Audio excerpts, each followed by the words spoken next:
Thank you everyone for joining our Protivity webinar event on Consumer Duty, linking customer outcomes to customer experience. I am Katrina Nardiello, a manager in our Consumer Duty practice at Protivity, and I'll be your host for today's event. This webinar will outline the requirements and best practices for evidencing and monitoring customer outcomes as required under the FCA Consumer Duty. We will also explore how firms can take outcomes testing further by identifying and enhancing customer experience in the process. Today, we have both our regulatory and customer experience teams to cover this topic, as we feel that blending these perspectives, you can get something quite powerful and unique for your organisation. This is important as we feel Consumer Duty is not just a tick box exercise. It's about building a customer mindset. In this instance, we talk about customers. When we talk about customers, we're talking about members. As we explore this topic, it's likely you're going to have a number of questions for our different speakers. Please feel free to use the chat bot and ask them directly. We'll set some time aside later for a Q&A session. So let's introduce our fantastic speakers for today's session. Stuart O'Sullivan. Stuart is an Associate Director in Protivity's Risk and Compliance team and leads our Consumer Duty practice. He has been a consultant for 20 years, helping retail financial services firms adapt and change to the regulatory environment. Stuart started his financial services career as a regulator at the Building Societies Commission and Financial Services Authority. George Sakwa. George is a senior manager at Protivity with 9 years of experience as a consultant in the retail financial services industry. He is qualified in financial advice and mortgage advice and experienced in supporting clients with regulatory change, conduct and remediation services. George's current focus is supporting firms with all aspects of Consumer Duty, implementation and embedding. Charlotte Stern. Charlotte is an Associate Director at Protivity and leads our operational transformation and customer experience practice in the UK. She has over 13 years of experience helping clients deliver complex change and transformation programs, with a specific focus on driving value through customer experience innovation. So, to get us all thinking about our own experience in the Consumer Duty journey, we're going to kick off the session with a poll. You'll see the link to a Menti poll in the chat, or you can search for menti.com directly. Then please enter the code that's on the screen, 96981825. The question we'd like you to answer in the Menti is, where are you on your Consumer Duty implementation journey?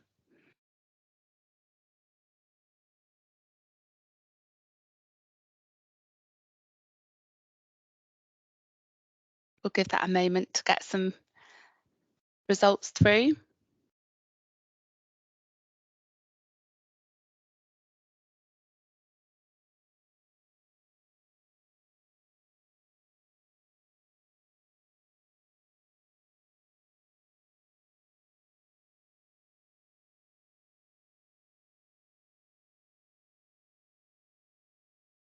Fantastic. So we can see nearly half of the attendees have responded in the bottom. So thanks so much for your input there.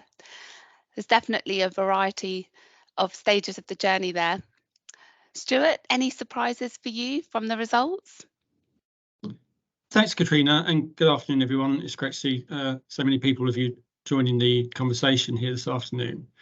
I suppose I'm not too surprised by the results. I would expect most people to be either on track and improving or substantively compliant. We did actually pick the term substantively compliant based on Sheldon Mills, the director of FCA's term in the run-up to implementation of Consumer Duty, where he said the implementation of Consumer Duty is going to take you a while. We'd expect you to prioritise activity by the end of July 23, which was the implementation deadline, and there may well be some work to do after that deadline into what we're terming now day 2 activity. So to see kind of so many on track and improving probably holds well with that. And I think it's also useful to see that the number or the majority in the on track and improving, which kind of says to me that this audience takes consumer duty seriously, recognises that there is a mountain of work to do, and that improving for our customer and our customer experience is an ongoing journey. So no real surprises.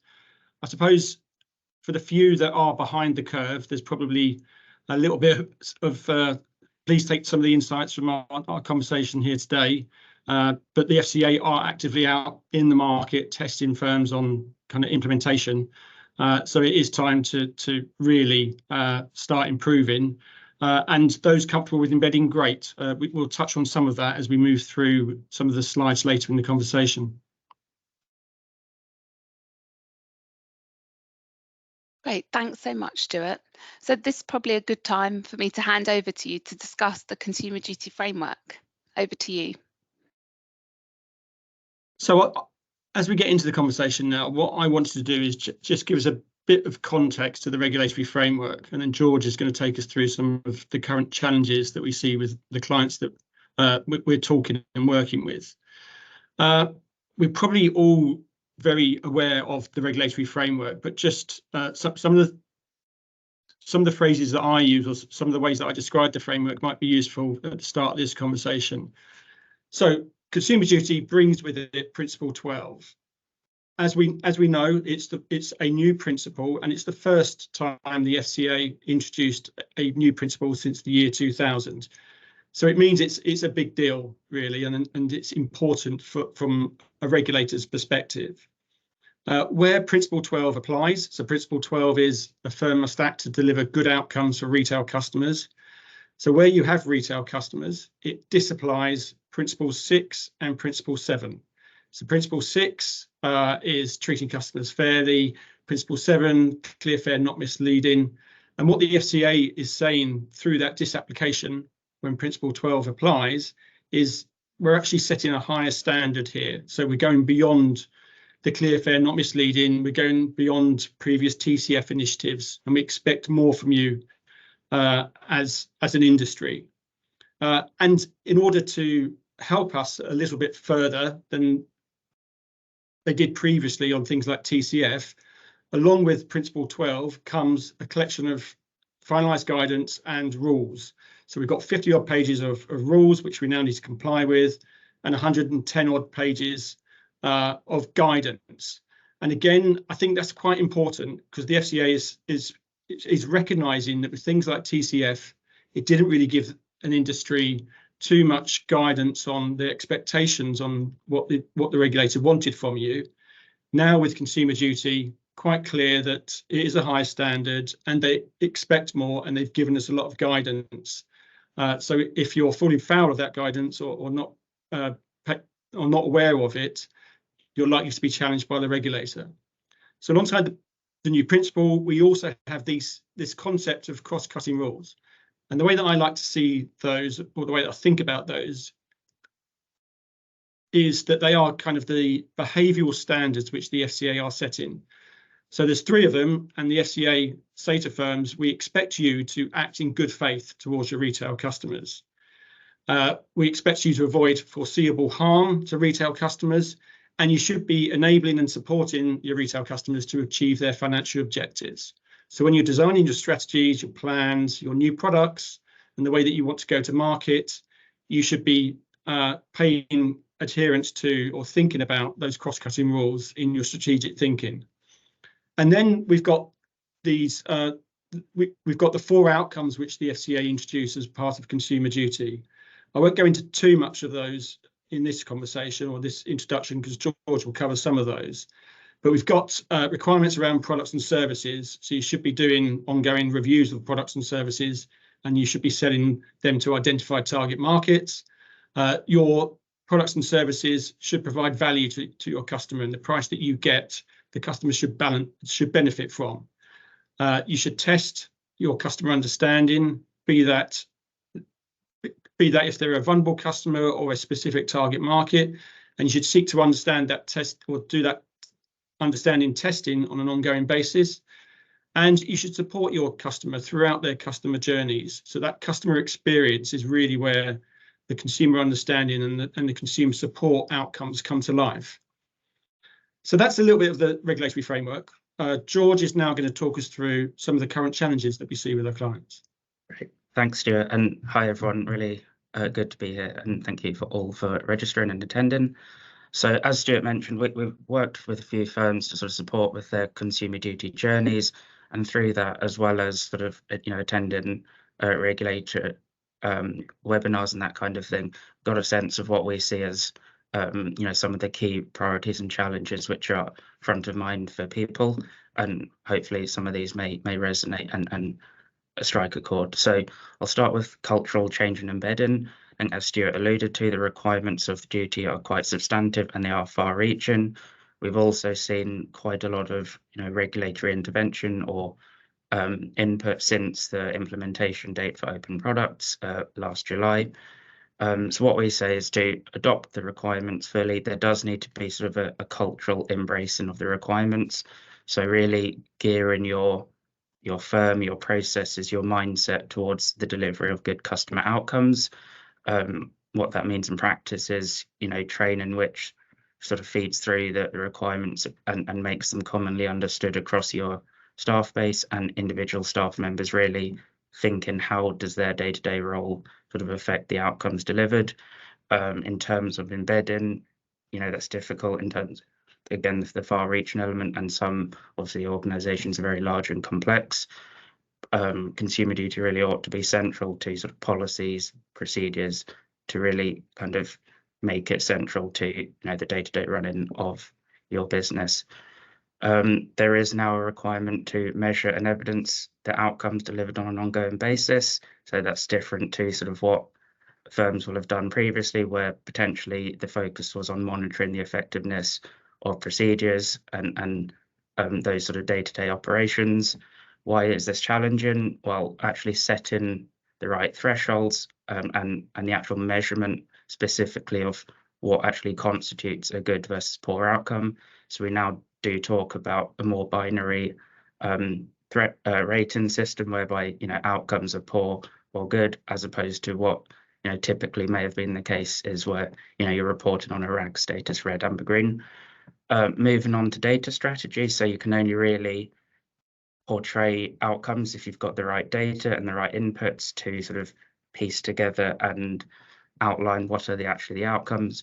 Why is this challenging? Well, again, large complex firms may have loads of different sort of data sets, maybe legacy data, and actually piecing it all together to provide sort of that compelling view of the outcomes achieved is challenging. People have tended to do these things quite manually in the past. Now there is an emphasis on sort of a more automated and sort of data-driven ongoing assessment of the outcomes delivered. Moving on to value, so I think it's fair to say this has had a lot of attention and has possibly been one of the most complex of the 4 outcomes. So in summary, this is all to do with demonstrating a reasonable relationship between the price of a product and the benefits a customer receives. Now that's sort of a measurement which is not easily quantifiable, and firms have had a challenge in actually thoroughly sort of demonstrating what is the actual value being delivered. What I'd say in discussions with clients is, at the very least, distill all sort of the key inputs. So make a clear delineation of what are the different pricing options, how they may change across the customer life cycle, what are the benefits.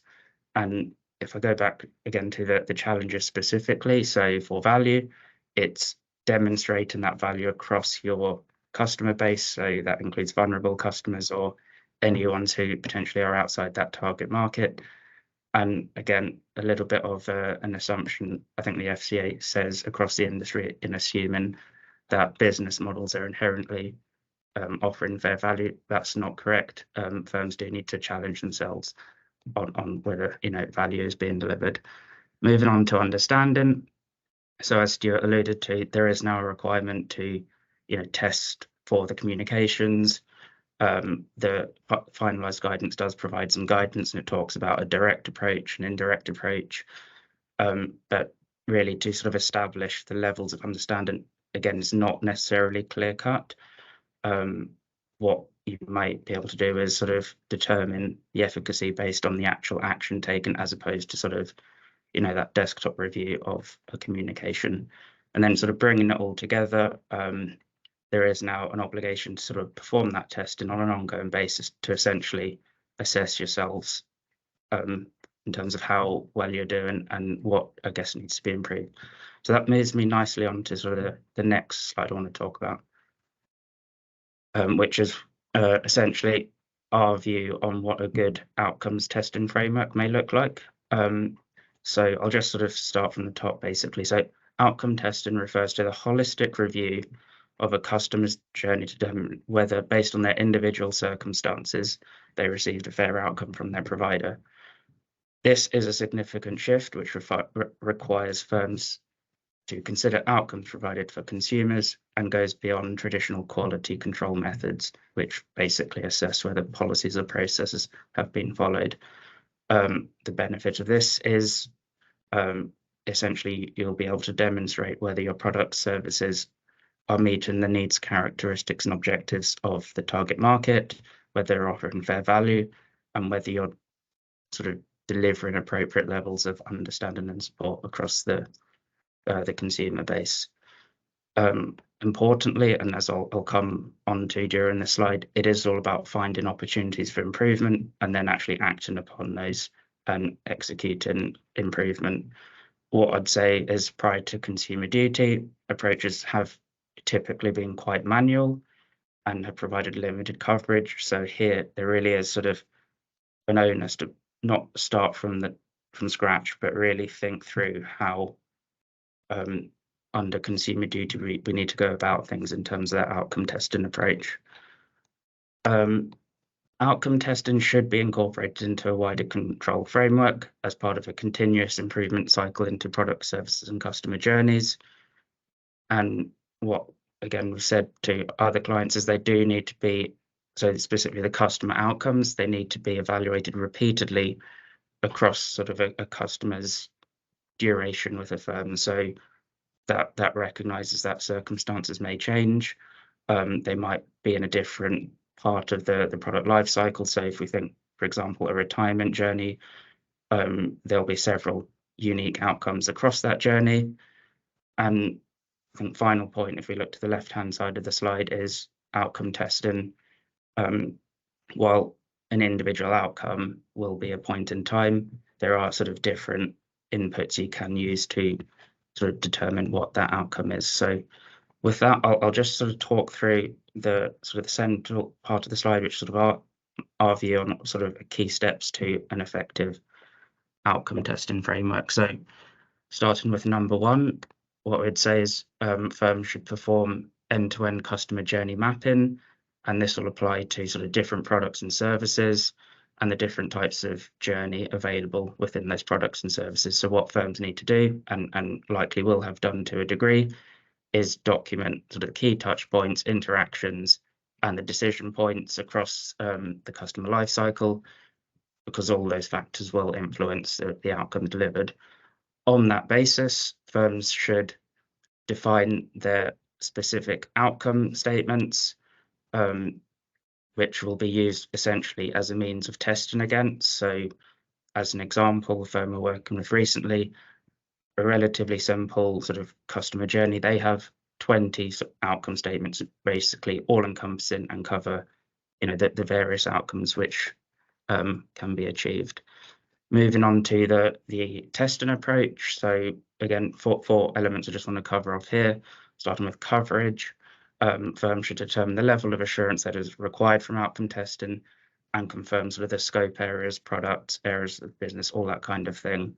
Once that's been identified, then critically that it's the methodology, and obviously this is something which requires a little bit of thought and tailoring to sort of a firm's unique business model and nature. As the FCA talks about, a proportionate approach is required here. So I'll just talk through some considerations.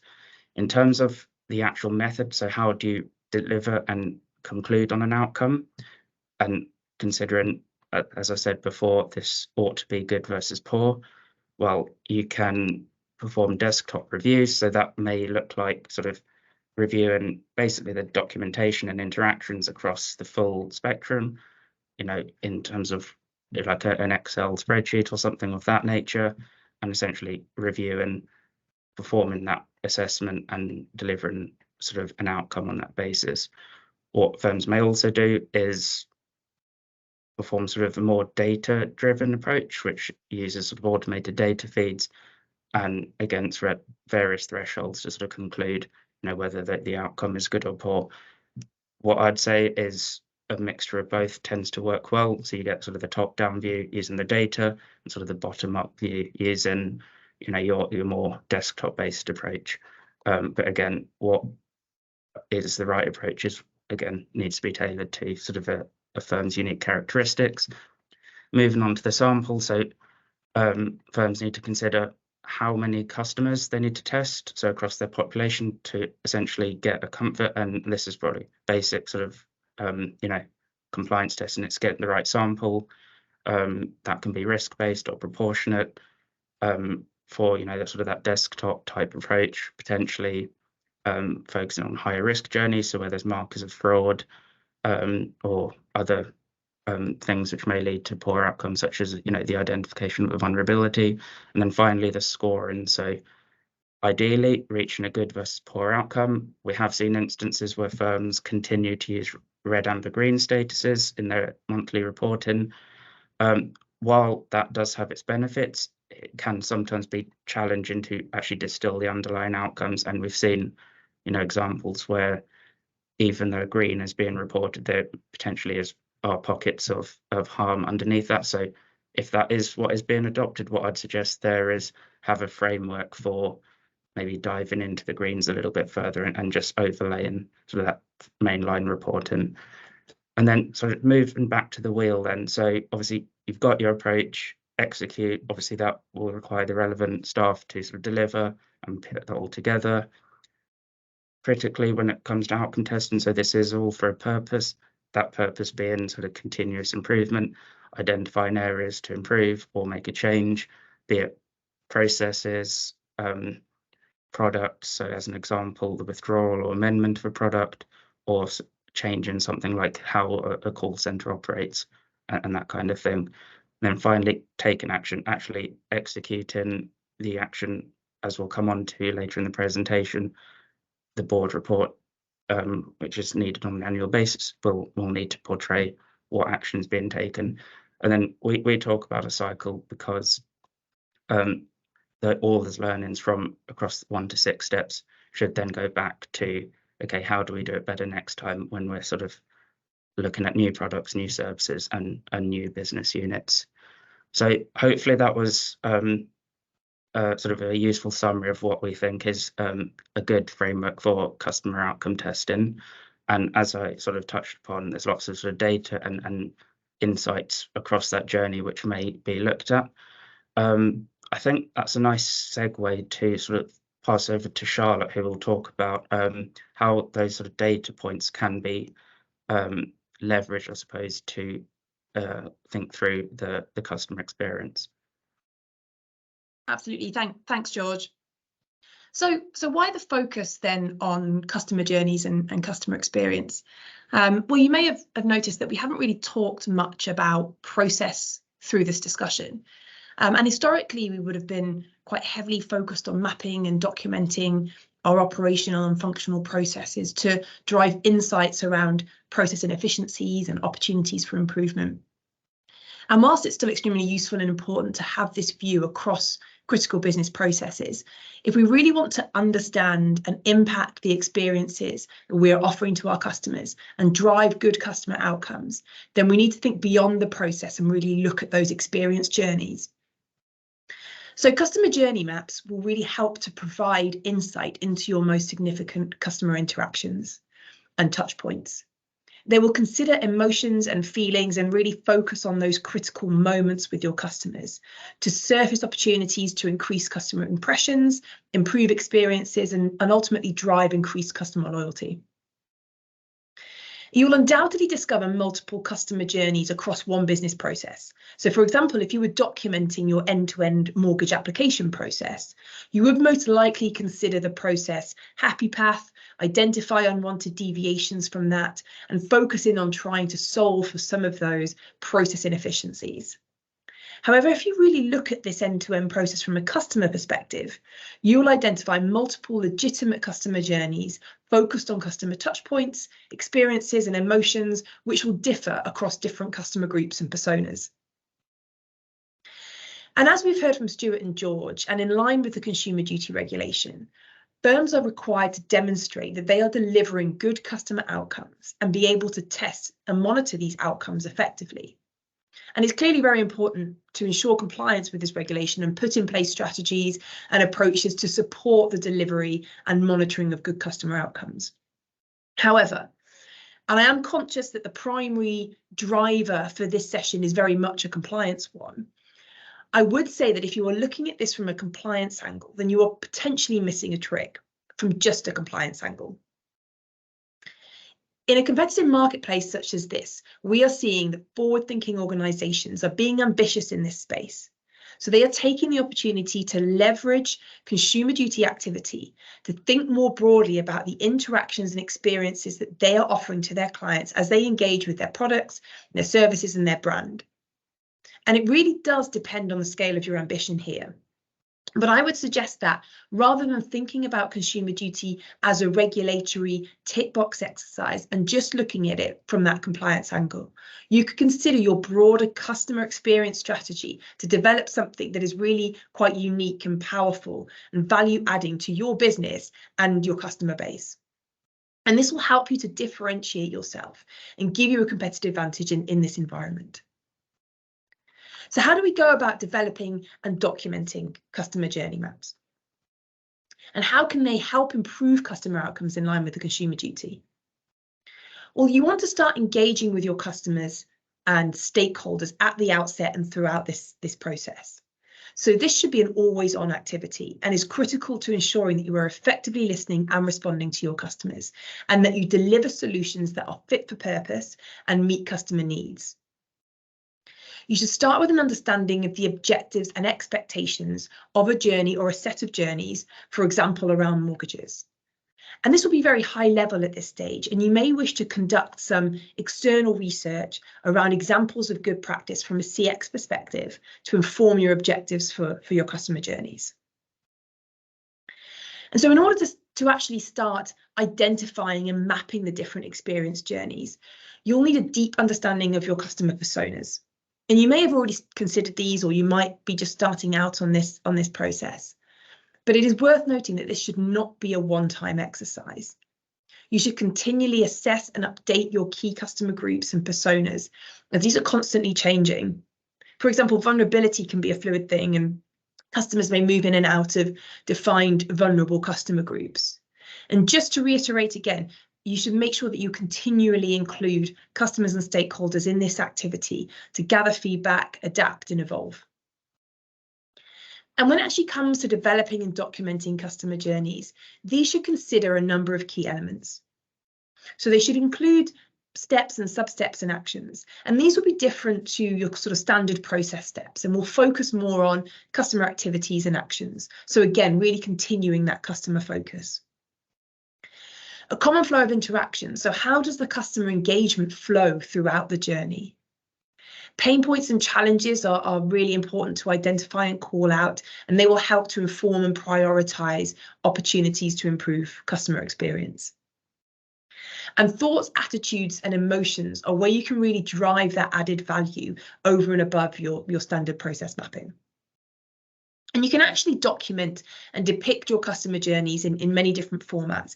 And these will likely be more visual and engaging than traditional process maps.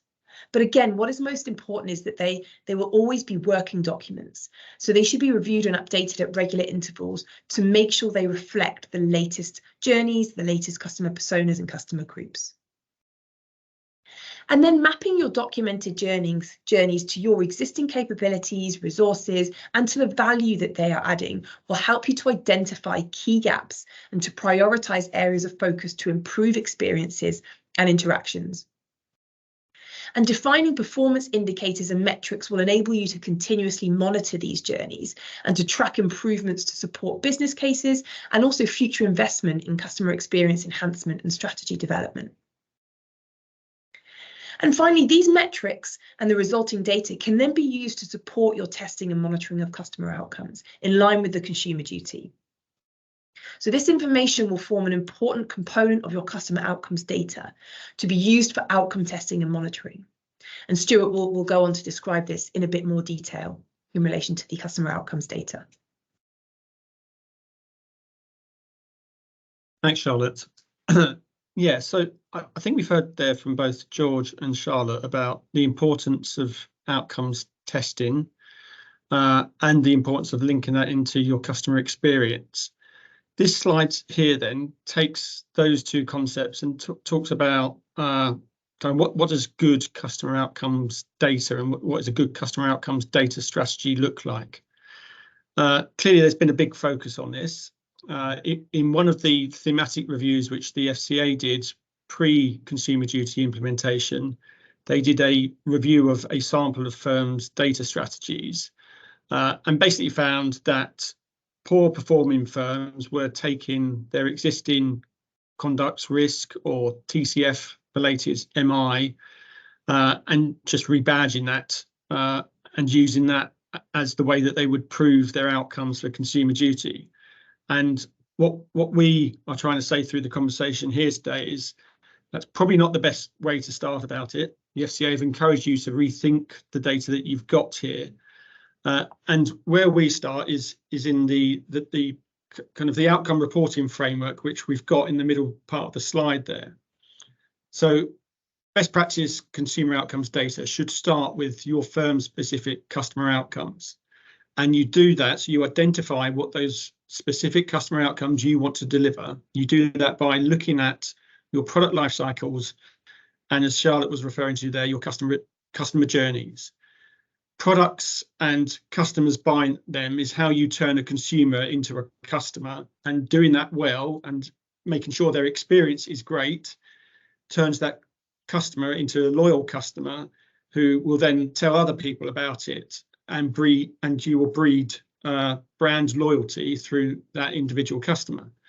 So if you start by thinking about the outcomes you want to deliver for individual customers and your current product life cycles and customer journeys, you should really be able to measure the outcomes that you're delivering and improve those customer journeys along the way in the products that you design and sell. And we've got beneath my diagram there of the framework, we've got kind of what an example data capture process would look like for both product life cycles and customer journeys. And there, I won't go into it in too much detail, but in there, what we do is we break down the product life cycle and the customer journey into those key parts of the life cycle and the journey, and identify the relevant touch points of the customer, just as Charlotte was describing. So once we've defined our outcomes through our life cycles and journeys, we then think about, and we need to do this because Consumer Duty asks us to, but we think about the different customer groups that we engage with and the different segments, our target market, but also vulnerable customers. And when we're thinking about data that we'll need, we need to be able to differentiate between customers that are in our target market and customers that aren't, so that we can prove whether we're selling to the right type of customer, whether we're selling to the right customer group. We then move on to data metrics and sources. And here the FCA has said that they would like you to rethink your approach to data metrics and sources. So don't use what you've always used. Think about some of the gaps that you might have, or some of the new bits of information that you might need. So for instance, most firms haven't been doing, up until Consumer Duty, much around customer understanding testing, as George said earlier. So it's likely that you'll need some form, some ways, some measures around customer understanding testing. but also you might have some existing data around customer understanding testing that you're just not using. And this is where you need to kind of rethink or reimagine the data you've got. And by that customer understanding data, the example I always use is, are we getting a lot of customers contacting us either in branch or over the phone and saying, I just don't understand this bit about this letter, or how do I use this product in this way? Have we captured that data, and are we using that to improve our customer journeys, to explain better how a product is used or what's going on at a certain journey point? So there probably is data that we currently use or receive within the organisation, which we can use and repurpose in order to think about our outcomes and our customer journeys. So that's the data metrics and sources. Once we've got that and they're all aligned, as I say, to our outcomes, we then need to think, as George has touched on, about what does good look like from an outcomes perspective. And the conversation that I've had with a number of people is that typically we look at things from a red, amber, green, a RAG perspective, and then we set tolerances around there. However, Consumer Duty pushes us to think about things in terms of good and poor outcomes. So I don't think it's right anymore to have a tolerance around the level of not good or poor outcomes that we're delivering, where we identify poor outcomes or customers that are being sold to outside of target market groups. We should be taking action or investigating the reasons behind that and whether any harm has resulted from those poor outcomes. If there has, we then need to take action with the individual customers. And then the last element, after we've captured our outcomes and we've got the right data and the right thresholds, where we have poor outcomes, we need to be thinking about what has caused that, and do we need to do some analysis? Are there groups of customers that we haven't identified that could be potentially impacted because of poor outcomes for other customers?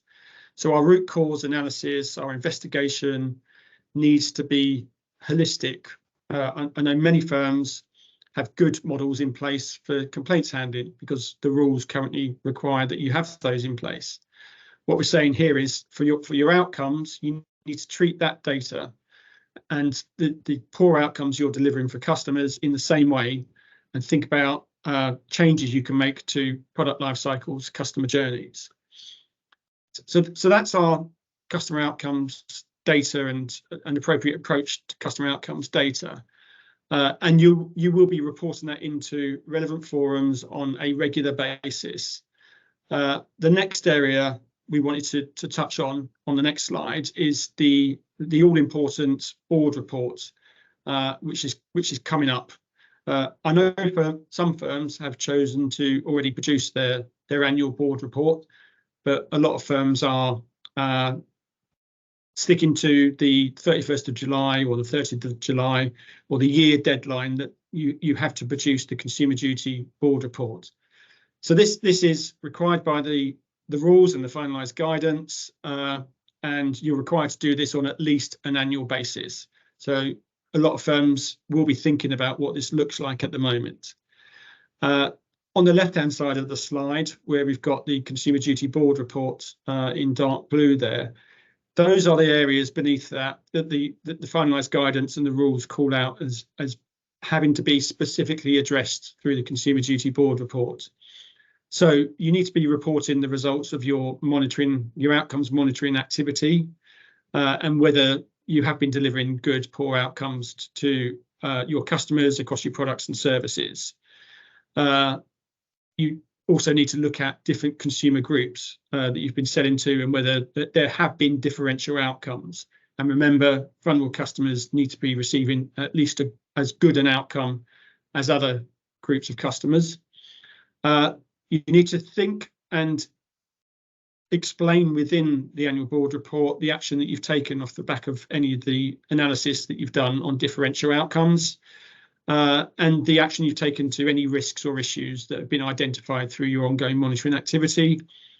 And there needs to be a statement around your approach to Consumer Duty and the alignment that it has to the firm-wide strategy.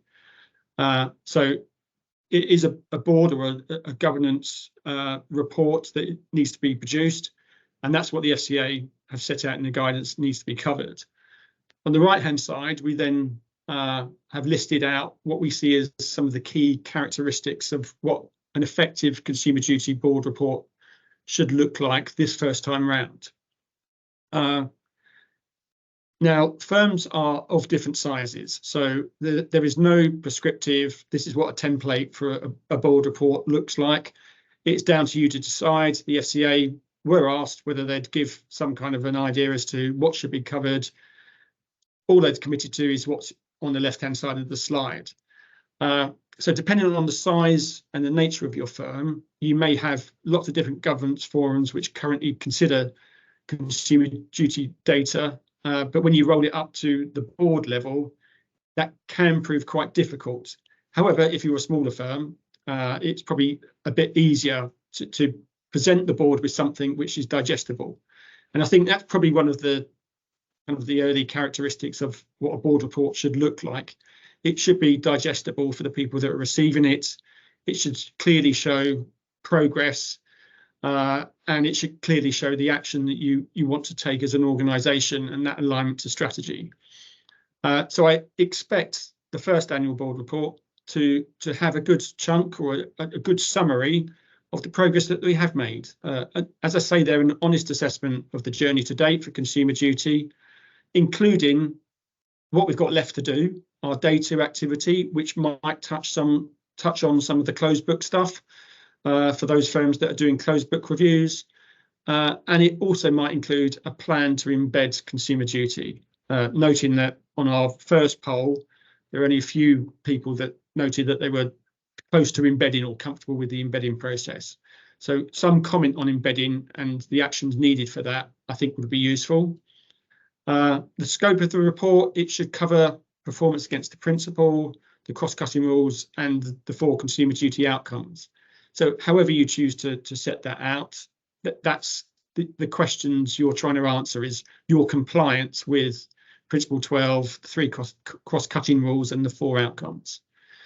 Back to my point on the earlier slide, it should be outcomes reporting rather than risk reporting.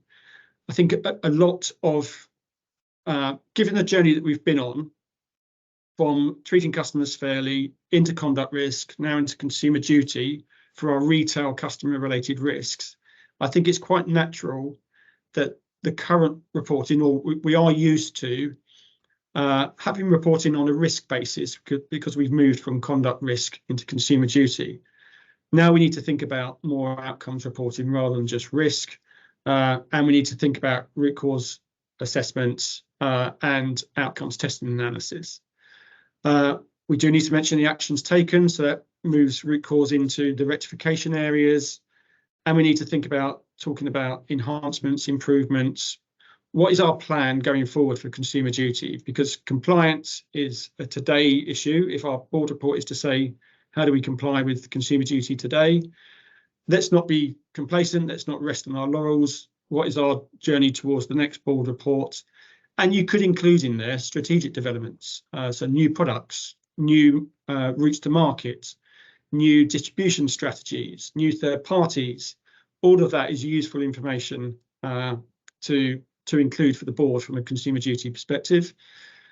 And there should be some kind of clear sign-off approach. It's not an attestation, but it's a report that the board are receiving to say, yes, we recognise that, we're comfortable with that as our current position, and this is what we want to do going forward. So the board should be recognising the current status and the next steps, including any developments around strategy, culture, purpose of the organisation. So that's the Consumer Duty board report, which should kind of nicely wrap up your progress in this first year. I think I'm handing back now to Katrina, and we're going to ask another poll question. Katrina? Thank you, Stuart, and thanks to all of our speakers this afternoon. That was very insightful. You have given us a great overview of the Consumer Duty framework, customer outcomes testing and data, and how customer experience journey mapping is an integral part of this regulatory approach. So as Stuart mentioned, we're going to have another Menti poll. So you can see the number on the screen there, 96981825. And we'd like to know, how do you think Consumer Duty outcomes monitoring could be used to improve customer experience within your organisation? We'll take a moment to get those responses in. Thank you, everybody. The number's at the top of the screen, again, if you need it there.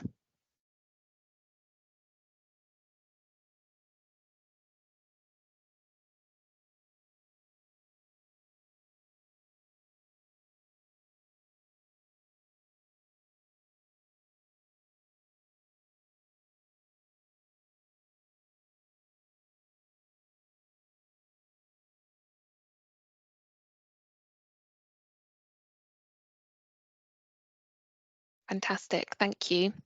And as we're seeing those come up on the screen, Charlotte, from a customer experience perspective, what are some of those themes or words that are sticking out for you? Yeah, so I think a great thing to note from some of these responses coming through are, you know, a lot of them are very positive. You know, so there seems to be a good feeling across this audience, certainly, that, you know, the outcome monitoring element of the Consumer Duty can really help to improve customer experience. I think, you know, some of the points around that joined up approach and a more streamlined, more efficient approach to customer journeys and customer experience is really great and really you know, true. I think this can really help to bring those different stakeholders and elements and processes together to really focus on that customer view. So rather than thinking automatically from a process or a product perspective, thinking about how customers are viewing that and how they are interacting, and that's really how you can achieve that that true sort of customer centric approach as well. And I think, you know, just looking at that awareness word, you know, being that big one in the center, I think really true. You know, this type of regulation is really helping to drive that knowledge and awareness and accountability across organizations, which has really put that focus on ensuring that customers you know, and members of building societies are really front and center of really what you do as a business and what you're aiming to achieve. So I think some really interesting thoughts there coming through. Any other comments, I would say, Stuart or George, and anything that's kind of called out to you?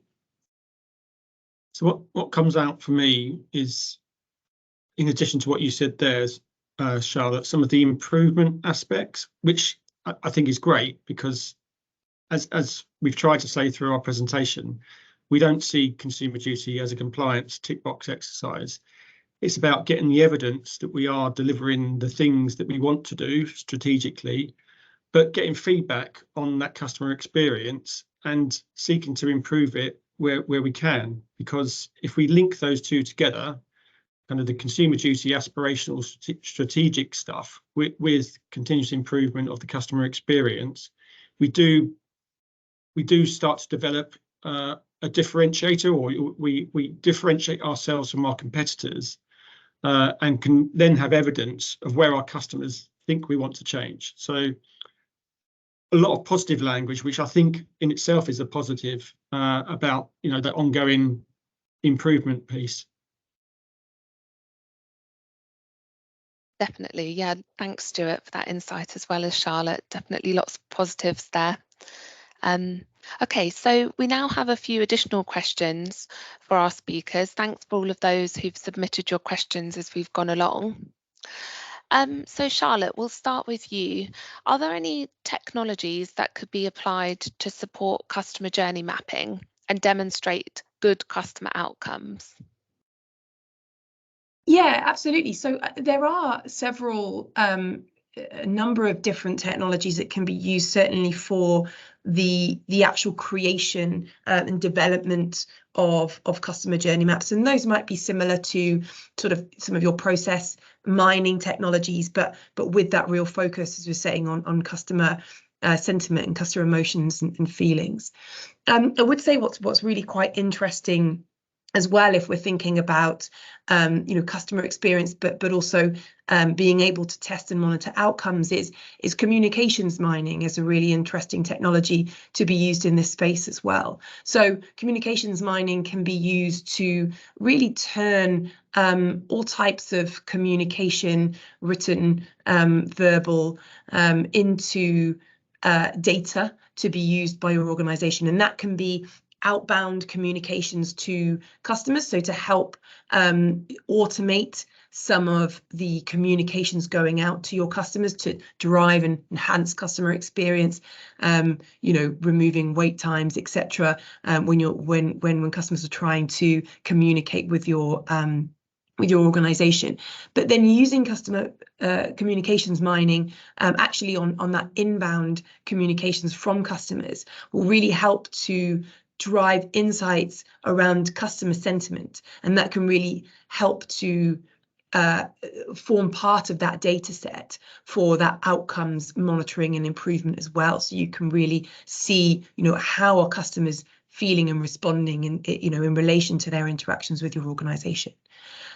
So some interesting and lots of different technologies, but I do think communications mining is a really interesting one, which sort of incorporates elements of artificial intelligence and automation to help you to really drive insights and support automation of outbound communication, as well as those insights in relation to the inbound communication as well.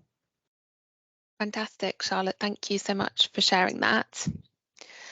Stuart, a question for you.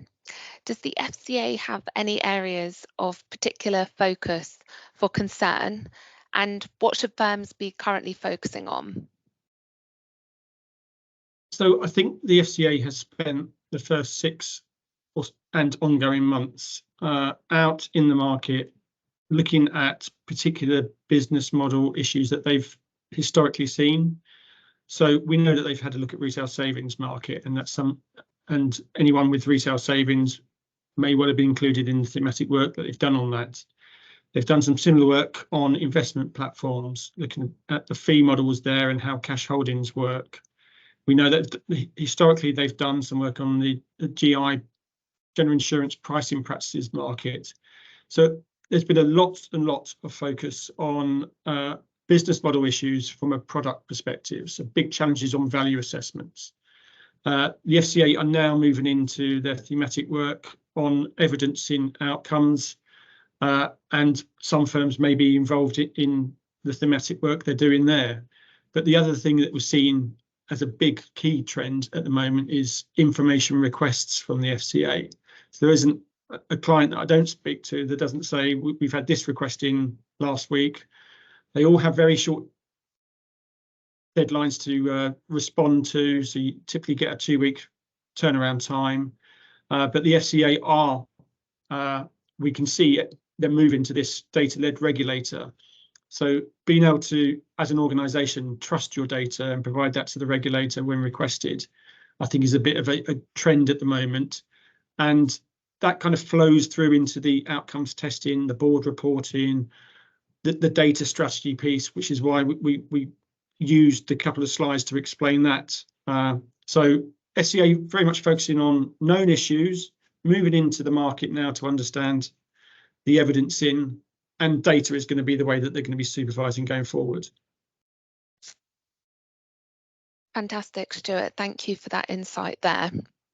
And actually, we've got another question for you, Stuart, on the chat. So thanks for submitting that, Caroline. So is it important to take the customer journey beyond the point of completion of the agreement? So, for instance, did the financial product have any unexpected outcome after the agreement ends? So, yeah, interesting question. And I think that plays well to the foreseeable harm perspective. So is there something that happened after the product that we could have reasonably foreseen? If the contract has ended, I don't think there's anything that the firm needs to do if the harm wasn't foreseeable. But if there was foreseeable harm, clearly the firm would need to kind of have a look at that. And there's various examples of past business reviews, even where contracts have ended, where firms have been required to go back and address or rectify, remediate harm. So it will depend on kind of what's gone on and what position the client finds themselves in, but it's all based around how the product was originally sold, explained, and whether there was foreseeable harm at the point that happened.